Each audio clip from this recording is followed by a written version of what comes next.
Hi అండి, అందరూ ఎలా ఉన్నారు? నేను ఒక కొత్త రకం రెసిపీతో మళ్ళీ వచ్చేసా. అది ఎలా చేయాలో చూసేద్దాం. ఇంతకీ అది ఏంటో అనుకుంటున్నారా? చీజీ క్రిస్పీ బైట్స్ అండి.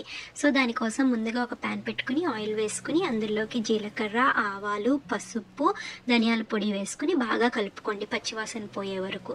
అలా కలుపుకున్న తర్వాత అందులోకి ఉడికించిన బంగాళదుంపలు వేసుకుని బాగా కలుపుకోండి. నేను ఇక్కడ ఒళ్ళి బంగాళదుంపలు యూస్ చేశానండి. మీకు కావాలంటే క్యారెట్స్, బఠానీ, బీన్స్ అవి కూడా యూస్ చేసుకోవచ్చు. ఇంకా సరిపడంత ఉప్పు వేసుకుని కారం ఇంకా కొత్తిమీర వేసుకుని బాగా గార్నిష్ చేసి పక్కన పెట్టేసుకోండి. ఇప్పుడు దానికి బ్రెడ్ బైట్స్ అన్నాను కదా, బైట్స్ చేసుకోవడం కోసం నేను బ్రెడ్ యూస్ చేస్తున్నాను. నేను ఇక్కడ వైట్ బ్రెడ్ తీసుకున్నానండి. మీరు బ్రౌన్ బ్రెడ్ కావాలంటే బ్రౌన్ బ్రెడ్ కూడా తీసుకోవచ్చు. సో బ్రెడ్స్ తీసుకుని 4 సైడ్స్ ఎడ్జెస్ అంతా కట్ చేసేసి పక్కన పెట్టేసుకోండి. సో నేను ఇక్కడ 2 బ్రెడ్స్ ఒకేసారి చేస్తున్నానండి. సో ముందుగా ఆ బ్రెడ్ మీదకి మనం మసాలా చేసుకున్నాం కదా, మసాలాన్ని బాగా స్ప్రెడ్ చేసుకోండి.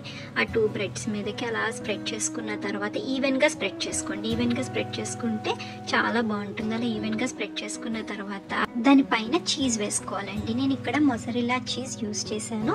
మీకు ఏ చీజ్ కావాలంటే ఆ చీజ్ యూస్ చేసుకోవచ్చు. చాలా జాగ్రత్తగా చీజ్ అనేది మీరు అంటే నాకు ఎక్కువ చీజీ ఫ్లేవర్ కావాలనుకుంటే మీరు ఎక్కువ చీజ్ వేసుకోండి. నాకు అంత చీజీ ఫ్లేవర్ ఏమీ అవసరం లేదు కాబట్టి నేను కొంచెం ఒక మాదిరిగా వేసుకున్నాను. సో వేసుకున్న తర్వాత దాని మీద ప్లెయిన్ బ్రెడ్ శాండ్విచ్ లాగా పెట్టేసుకుని చాలా జాగ్రత్తగా ఆ బ్రెడ్ని 4 స్లైసెస్ కింద కట్ చేసుకుని పెట్టుకున్నాను. నేనైతే చాలా చిన్నగా కట్ చేసుకున్నాను. కాదు మీకు నేను కొంచెం పెద్ద సైజులో పెట్టుకుంటానంటే మీరు 2 స్లైసెస్ కింద కట్ చేసుకోండి, సరిపోతుంది. అలా కట్ చేసుకున్న తర్వాత ఇప్పుడు మనం కోటింగ్ ఎలా చేసుకోవాలో చూద్దాం.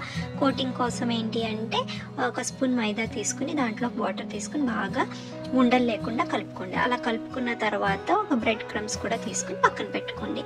సో ఈ శాండ్విచ్ బైట్స్ ఉన్నాయి చూసారా, చిన్నవి, అలా తీసుకుని దాన్ని ఆ కోటింగ్ మైదా కోటింగ్ ఉంది కదా దానికి చాలా జాగ్రత్తగా పెట్టుకుని బ్రెడ్ క్రమ్స్తో బాగా కోట్ చేసేసుకోండి. అలా కోట్ చేసుకుని ఒక్కొక్కటి పక్కన ప్లేట్లో పెట్టేసుకోండి. ఇప్పుడు మనం తర్వాత ఇలా కోట్ చేసుకున్న తర్వాత డీప్ ఫ్రై చేసుకోవాలన్నమాట. డీప్ ఫ్రై కోసం ఆయిల్ పెట్టుకోండి. ఆయిల్ పెట్టుకుని డీప్ ఫ్రై ఒక్కొక్క బైట్స్ డీప్ ఫ్రై చేయడానికి అందులో పెట్టుకోండి. నేను ఇక్కడ డీప్ ఫ్రై చేశాను. మీరు కావాలంటే ఎయిర్ ఫ్రైయర్ కూడా చేసుకోవచ్చు. ఎయిర్ ఫ్రైయర్లో కూడా చేసుకోవచ్చు. ఎయిర్ ఫ్రైయర్లో ఎంత టెంపరేచర్ పెట్టాలో నేను డిస్క్రిప్షన్ బాక్స్లో మెన్షన్ చేస్తాను. సో ఇలా చేసుకుని ఒక మంచి కలర్ వచ్చిన తర్వాత తీసి పక్కన పెట్టేసుకోండి. ఇది చాలా టేస్టీగా చాలా బాగుంటుందండి. అసలు స్నాక్ కింద లేదంటే మీరు పాట్లాగ్కి వెళ్ళిన ఈ రెసిపీ అయితే ట్రై చేయాల్సింది.